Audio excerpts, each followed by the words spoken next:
দেখুন বরবটি আলু ভাজা, পেঁয়াজ পোস্ত দিয়ে ভেজে নিয়েছি। দেখুন এবার এই বরবটি আলুটা সেদ্ধ করে নিয়েছি, হাফ চিংড়ি দিয়েছি।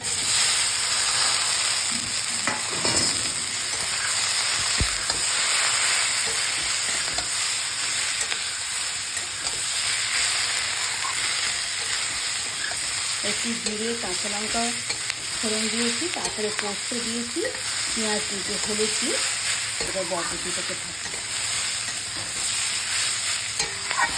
ধনিয়া আছে ভাজবো। এই পেঁয়াজের রসটাই বরবটির ভিতরে চলে যাবে, খেতে ভালো লাগবে।